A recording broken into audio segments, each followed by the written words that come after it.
नमस्कार दोस्तों, आप सभी का स्वागत है मेरे चैनल कथा सागर में। आज मैं आप लोगों के लिए एक और कहानी लेकर आई हूँ जिसका शीर्षक है जैसी करनी वैसी भरनी।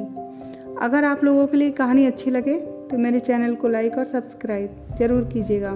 तो आइए शुरू करते हैं। सालों पहले एक गाँव में सूरज नाम का किसान अपनी पत्नी के साथ रहता था। किसान बूढ़ा था लेकिन उसकी पत्नी जवान थी।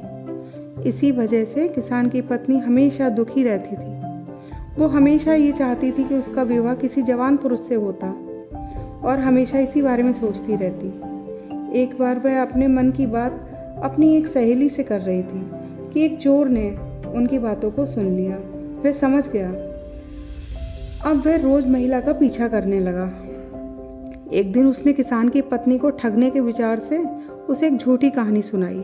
चोर ने कहा, सालों पहले मेरी पत्नी मुझे छोड़कर चली गई थी। अब मैं अकेला हूँ। तुम बहुत सुंदर हो। मैं चाहता हूँ कि तुम मेरे साथ शहर चलो। स्त्री यह सुनते ही खुश हो गई। वो फटाफट बोली, ठीक है, मैं तुम्हारे साथ चलूँगी, लेकिन मेरे पति के पास बहुत धन है। पहले मैं उसे ले आती हूँ। उन पैसों से हम जीवन भर आराम से रहेंगे। यह सुनकर चोर ने कहा, ठीक है, तुम जाओ और लौटकर इसी जगह आना। मैं तुम्हारा इंतज़ार करूँगा। स्त्री घर पहुंची तो देखा कि वह बूढ़ा किसान गहरी नींद में सो रहा है। महिला ने सारे जेवर और नकदी को पोटली में बांधा और चोर के पास चली गई। किसान की पत्नी को आते देखकर चोर के मन में हुआ, अब मैं बहुत जल्दी धनवान बनने वाला हूँ। बस अब इस महिला से पीछा छुड़ाने की तरकीब निकालनी होगी। तभी किसान की पत्नी चोर के पास पहुंची। उसके पहुंचते ही दोनों दूसरे शहर की ओर निकल लिए। कुछ दूर चलने के बाद रास्ते में एक नदी मिली। नदी को देखते ही चोर को एक उपाय सूझा। उसने महिला से कहा, देखो, नदी बहुत गहरी है, इसे मैं तुम्हें पार करवाऊंगा, लेकिन पहले मैं ये पोटली उस नदी के पार रखूंगा, फिर तुम्हें साथ ले जाऊंगा। स्त्री को चोर पर पूरा विश्वास था। उसने कहा, हाँ हाँ, ऐसा करना ही ठीक रहेगा।